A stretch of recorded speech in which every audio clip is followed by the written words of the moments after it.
નમસ્કાર દર્શક મિત્રો, GTV ગુજરાતી ન્યૂઝમાં આપ સૌનું હાર્દિક સ્વાગત છે અને હવે જોઈશું સમાચારો વિગતવાર।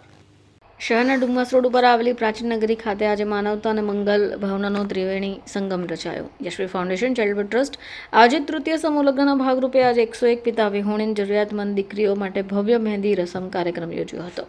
કાર્યક્રમમાં 101 દીકરીઓને એકસાથે પોતાના હાથોમાં મહેંદી મુકાવી લગ્નોત્સવના શ્રી ગણેશ કર્યા। દીકરીઓએ જ પોતાની છત્રછાયા ગુમાવી હોય એવી દીકરીઓના જીવનમાં ખુશીનો રંગ ભરવા યશવી ફાઉન્ડેશન દ્વારા સુંદર આયોજન કરવામાં આવ્યું હતું। યશવી ફાઉન્ડેશનના આયોજકો જણાવે છે કે આ દીકરીઓ પોતાને એકલી ન સમજે, તેમના જીવનમાં સૌથી મોટા પ્રસંગે કોઈ પણ પ્રકારની ઉપરાડ ન રહે એ અમારો મુખ્ય ઉદ્દેશ્ય છે। મહેંદી રસમ બાદ હવે આગામી તારીખ 14 માર્ચના રોજ આ દીકરીઓ પ્રભુતામાં પગલાં પાડશે। નમસ્કાર, મારું નામ સત્યેન નાયક છે। હું યશવી ફાઉન્ડેશન હેડ કરું છું એઝ અ CEO। આજે 11 માર્ચે અમે 101 દીકરીઓના લગ્ન પ્રસંગે મહેંદીના પ્રસંગની ઉજવણીનું આયોજન કર્યું છે। ડુમસ ખાતે પ્રાચીન નગરી બેન્ક્વેટ હોલમાં 101 દીકરીઓના હાથ પર મહેંદી મુકાવા જઈ રહી છે। આ અમારા લગ્નની તૈયારી છે।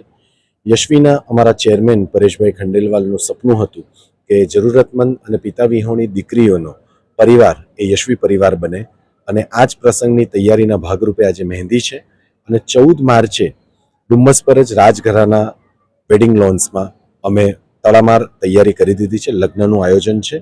તો અમારો એક જ ઉદ્દેશ્ય છે કે જે પણ જરૂરતમંદ અને પિતા વિહોણી દીકરીઓ છે એમની સાથે અમે પરિવાર બનીને ઊભા રહીએ અને એમના પ્રસંગને અમારા ઘરનો પ્રસંગ બનાવીએ। મારું નામ અમૃતા ગામિત છે અને હું વ્યારાથી આવી છું। યશવી ફાઉન્ડેશન દ્વારા આજે મહેંદીનો કાર્યક્રમ રાખવામાં આવ્યો છે। કેટલી દીકરીઓ આમાં 101 દીકરીઓ છે। કેવું અનુભવી રહ્યા છે અને જે શું કહે છે યશવી ફાઉન્ડેશનના આ કાર્યક્રમ? ફર્સ્ટ તો હું યશવી ફાઉન્ડેશનને થેન્ક યુ કહેવા માંગુ છું, કેમ કે એમના દ્વારા જ આજે આ ખુશીનો જે પ્રસંગ છે એ અહીંયા બધા ભેગા થયા છે મહેંદી માટે।